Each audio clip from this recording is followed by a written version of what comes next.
Hello, everybody, and welcome to the Danimal Weekly number 3. I appreciate all the feedback I've been getting on the videos in the past. Hopefully, I'll be able to implement some of these changes, and we'll just keep improving from here. That being said, though, today's topic is moderation. Moderation in terms of drugs and partying and alcohol and that whole deal. I deal with a lot of people, particularly since I'm in college and dealing with people that are younger that have an inclination to want to party. You know, a lot of people, even when you get older, a lot of people like to sit down and enjoy a few beers or have other vices they need to deal with, like tobacco or marijuana or anything to that extent. And these are considerations you have to make when you're training and sort of decisions you have to make for yourself in what you want out of your training.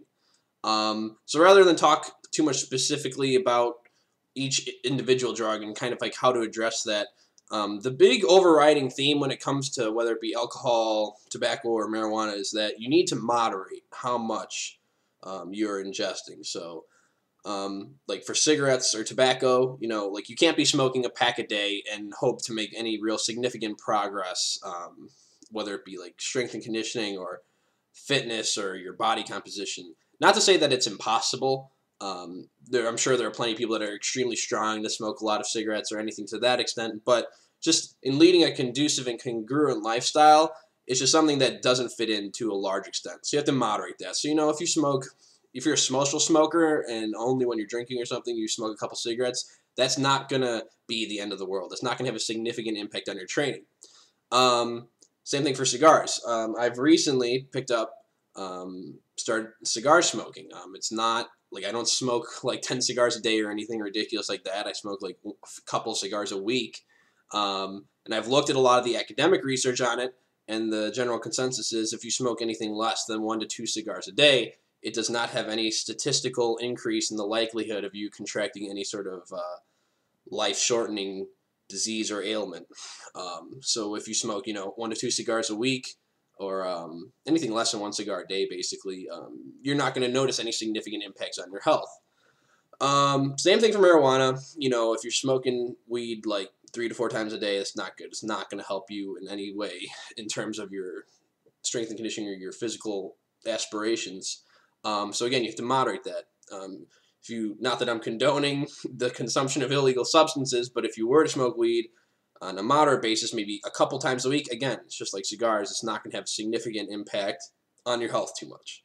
And then you come to alcohol. Alcohol is a real big one. Like, seems like everybody I know, except for one person, likes to consume copious amounts of alcohol. But so again, it comes down to a lot of the same thing. And I know it sounds repetitive, but you have to moderate. So the choice you kind of have to make is, if you're partying 3 times a week, pretty hard, like some people in college do, like Thursday through Saturday, you're drinking heavily, and just kind of all the things that come in association with partying.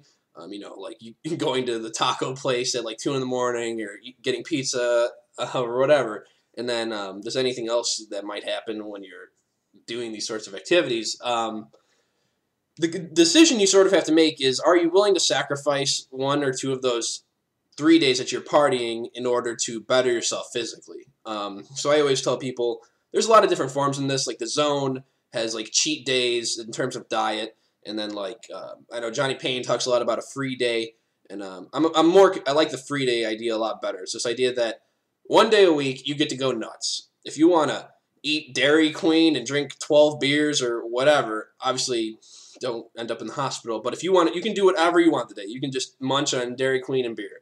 Or you don't have to eat anything. If you're just like, man, I hate eating so much, I'm not going to eat it all today, you can do that too.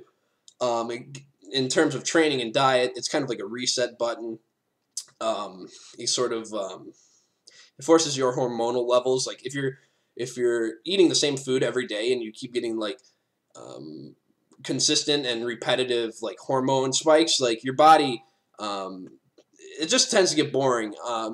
In terms of physiologically, it's not, I can't give you like some sort of outlined scientific reason why it might be useful to take 1 day off, but mentally and psychologically it helps to sort of break you out and just sort of lighten the load of like maintaining a very strict diet those other 6 days.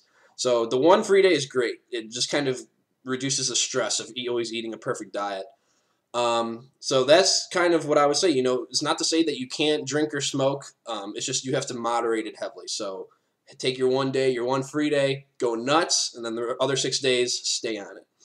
So that's it for today's Danimal Weekly, or this week's Danimal Weekly. I will see you guys next week. Hopefully you enjoyed the little shorter video. It's one of the comments I've been getting. So everybody have a great week, and I'll see you in a few days. Thanks.